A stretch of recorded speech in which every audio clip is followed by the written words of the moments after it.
Good morning. This is Aayushi Choraria from School of Liberal Studies, 19 MAMC 13, creating this podcast as an assignment submission for my electronic media subject to Sandesh sir. I'll be narrating an inscript from The Japanese Secret to a Long and Happy Life, Ikigai, one of an international bestsellers. What is logotherapy? A colleague once asked Viktor Frankl to define his school of psychology in a single phrase, to which Frankl replied, well, in logotherapy, the patient sits up straight and has to listen to things that are on occasion hard to hear. The colleague had just described psychoanalysis to him in the following terms. In psychoanalysis, the patient lies down on a couch and tells you things that are, on occasion, hard to say.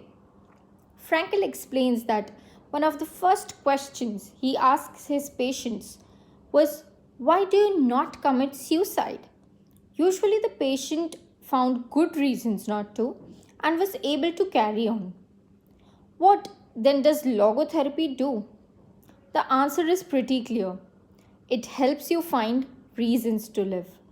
Logotherapy pushes patients to consciously discover their life's purpose in order to confront their neurosis. Their quest to fulfill their destiny then motivates them to press forward, breaking the mental chains of the past and overcoming whatever obstacles they encounter along the way. The search for meaning. The search for purpose became a personal driving force that allowed Frankl to achieve his goals. The process of logotherapy can be summarized in these 5 steps. First, a person feels empty, frustrated, or anxious. Second, the therapist shows him what he is feeling is the desire to have a meaningful life. Third, the patient discovers his life's purpose at that practical particular point in time. Fourth, of his own free will, the patient decides to accept or reject that destiny. Fifth, the newfound passion for life helps him overcome obstacles and sorrows. Frankel himself believed and would live and die for his principles and ideals.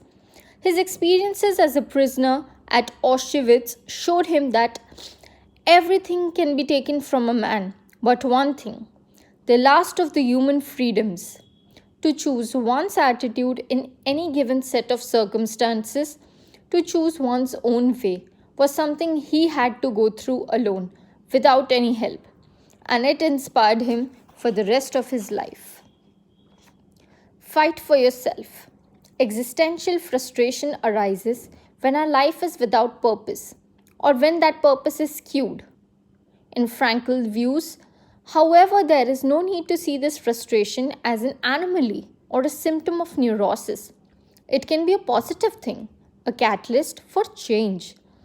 Logotherapy does not see this frustration as mental illness, the way other forms of therapy do, but rather as a spiritual anguish, a natural and beneficial phenomenon that drives those who suffer from it to seek a cure, whether on their own or with the help of others, and in so doing to find greater satisfaction in life. It helps them change their own destiny. Logotherapy enters the picture if the person needs help doing this, if he needs guidance in discovering his life's purpose and later in overcoming conflicts so he can move towards his objective. In Man's Search for Meaning, Frankl cites one of the Nietzsche's famous aphorisms. He who has a why to live for can bear with almost any how.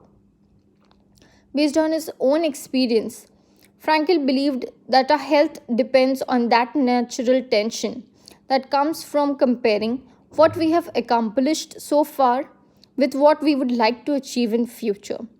What we need then is not a peaceful existence, but a challenge we can strive to meet by applying all the skills at our disposal. Existential crisis, on the other hand, is typical of modern societies in which people do what they are told to do or what others do rather than what they want to do. They often try to fill the gap between what is expected of them and what they want for themselves with economic power or physical pleasure or by numbing their own senses. It can even lead to suicide. Sunday neurosis, for example, is what happens when without the obligations and commitments of the work week, the individual realizes how empty he is inside. He has to find a solution. Above all, he has to find his purpose, his reason for getting out of bed, his Ikigai.